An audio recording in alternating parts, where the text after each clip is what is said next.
Welcome to Morningstar. There is great love here.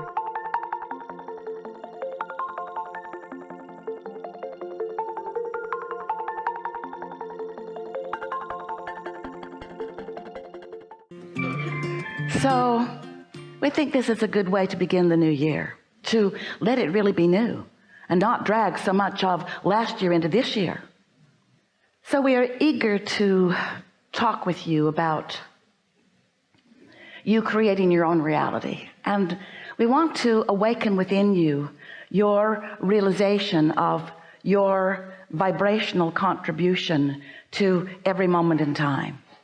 We want you to find the balance between the desire that life has caused you to focus into place and the open valve, so to speak, which is the conduit between you and the energy that creates worlds. It's like a pipeline where the energy that creates worlds flows through you toward whatever it is you're asking for.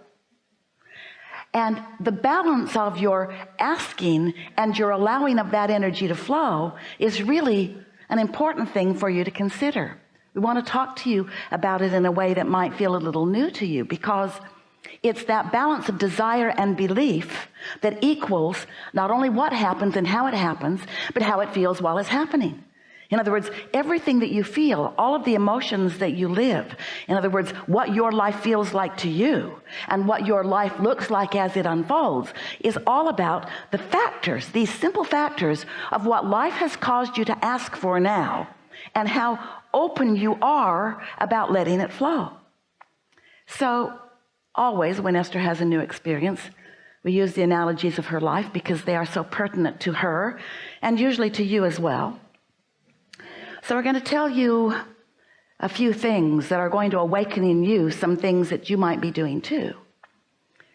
So in Esther's new house, it's quite big, far bigger than one person needs, but not one bit bigger than one person wants.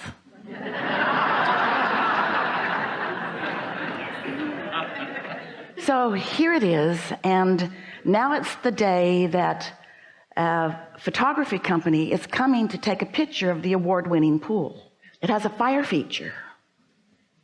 Push a button and fire happens. Esther was very eager. She had not seen the fire yet. She was standing inside. She took her place inside her living room, looking out across the pool. And when the fire came on, it was beautiful, but it made a sound in the attic, a sort of howling sound. Well, when something howls, there's usually something wrong. So she went outside and she said, might want to turn that off. I think the house is going to blow up. I don't know what's happening, but maybe somebody wants to go up in the attic and see. So someone went up in the attic and the gas line was straining. It was obvious. Well, that was not pleasing. And so the contractor came, a lot of people came, and began speculating what was going on. But the general consensus was there was not enough gas going to that fire feature. It wanted more than the pipeline could provide. So it was asking for more. So Esther is just thinking, you guys are stupid. You should have thought that through. There are calculations. This many things needs this much gas, and those pipelines need to be this big, and so forth. She tried to be nice, and mostly was, as they explained to her, there were only a few interior walls that would have to be removed. And Esther explained to them there were going to be no interior walls removed. Tear out the outside of the house, but don't mess with the inside of the house. And then she decided to just cool her jets, because she could feel that she was going off the deep end and that no good was going to come from her involvement in this. And now it's right before the holidays. Nobody wants to do anything anyway.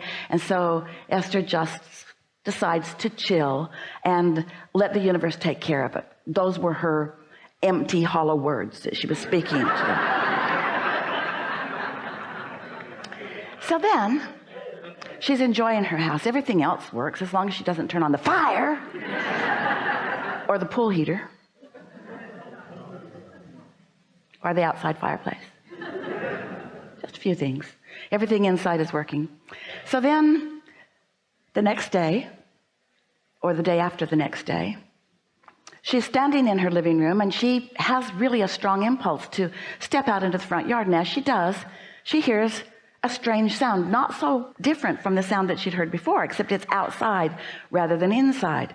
And so she stood there and realized that it had something to do with the sprinkling system, the underground system. She stood there long enough that that zone turned off, and when the zone turned off, the sound went away. It wasn't a sound of water running. It was a sound of something straining. It was a sound of something odd. It was a sound of something going wrong. So she called and left a message, and then didn't worry about it. It's winter. Nothing really needs water out there anyway. Something to think about later, though. And then a day or two later, a man came to teach her pool school. He's going to show her how all the buttons work, and he's a lovely man, and she learned about her new swimming pool. And as he was getting ready to leave, he said, "Oh, I noticed that you have a broken sprinkler down on the back of the property." And Esther looked down, and sure enough, there was water bubbling up out of the ground. So she called the landscaper, who was in the area and was there in 2 minutes, who called the sprinkling company, who was also in the area and was there in 5 minutes. And so within 7 or 8 minutes, there were people there to deal with this broken sprinkler. Turned out the sprinkler wasn't broken. It's just downhill, and the system had just turned off, and water was just draining out of that. But now they're there. And so Esther says, "Oh, I have a question for you. Can you turn on whatever zone makes something happen out here in the front?" And so they did, and that sound came. And Esther said, "Does that sound normal to you?" And they said no. And so they were there for a while and figured out that someone had wired 2 zones together so that when either zone was calling for water, both zones were calling for water, and there wasn't enough water for both zones. And so the demand was greater than the supply. You getting a theme here? The demand is greater than the supply. What does that mean to you in terms of creating? Well, it meant something to Esther. I have desires that my open valve isn't supplying, which means my valve is not as open as I think that it is. I'm asking for more than I'm letting come through. I've got beliefs that are blocking my own desires. That was a shocking thing for Esther to hear. She didn't want to admit it. She didn't want to own that. She doesn't want to have a desire that's stronger than her ability to supply it, because she knows the supply is always there and no one is holding back from her supply. She just might have the valve pinched off with some belief that it needs to be harder than it needs to be. You see what we're getting at? And so that really is a wonderful way to understand creation, because when you ask, it's given every single time. The question is, are you letting what's being given in? Or do you have beliefs that have got it choked off in some way? And so if what you're asking for isn't coming easily, you've got it choked off, because you are supposed to be able to ask and it is given, and you're supposed to be able to let it in. Unless you've had past experiences that you keep practicing. Esther believes that construction is wonderful but difficult. Esther believes that people mean well but don't always know what they're doing. And she's got so much evidence to prove it. The stories she could tell you and entertain you with, oh, you would be so entertained, and then you would add your stories, and together you would collectively practice the flawed premised theory that life is supposed to be hard rather than that life is supposed to be fun. Esther's been practicing justifying the goodness that comes to her through her hard work. longer than is good for her. And you are too. We just wanted to begin this gathering with this powerful and always true premise. How things are playing out in your life experience is how you know what you're doing with your request for the supply and your letting the supply in. You can tell by two ways how you're doing creationally or vibrationally. You can tell by the way you feel, which you sort of get used to feeling the way you feel so you don't know you're even feeling it. When you feel valiant, what's that emotion? Valiant. What is it? Is that a positive emotion or a negative emotion? Really? That's you against the world? Really? That's positive? Oh yeah, I can wrestle you to the ground and kill you. One day, Esther decided to move the rods in her closet that were not placed the way she'd asked them to be placed. Oh, it was a weekend. No one was around. She literally took a rod out of the place with great struggle because it was really tight in there and just a smidge too long to go back in easily. So she put it upside down and hammered both ends of the pipe until it was just short enough that it would fit back into place. There. And then she thought, oh, I might be banging it into place. Could have just waited. A nice strong man would have come and done that for me in 2 days. Except I wanted to do it today because I wanted him to be wrong. Told him it was too long. All 27 of them. Told him it was too long, but they know better. So we're sort of throwing Esther under the bus here a little bit, along with all of the rest of you, because we want you and Esther to give up your need to justify the good that comes to you through struggle. And when you give that up, then you will bring less struggle forward. And when you bring less struggle forward, you'll be cleaner in your now. And when you're cleaner in your now, then things will unfold more easily for you. And so today, let's just talk about your desire, which is your demand.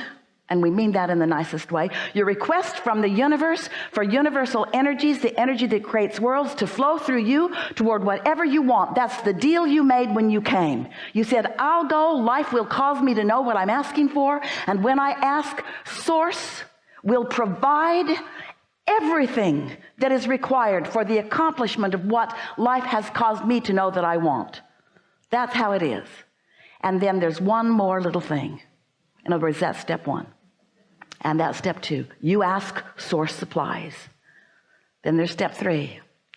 You got to be soft about your expectation of things working out for you. You've got to give up the struggle. You've got to stop trying to prove your worthiness.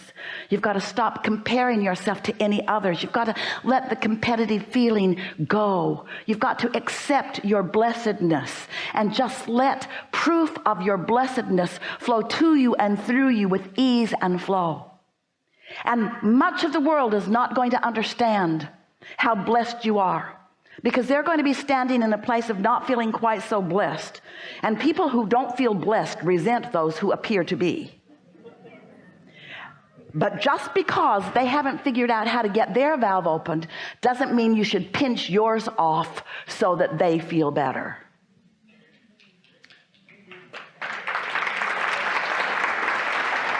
And so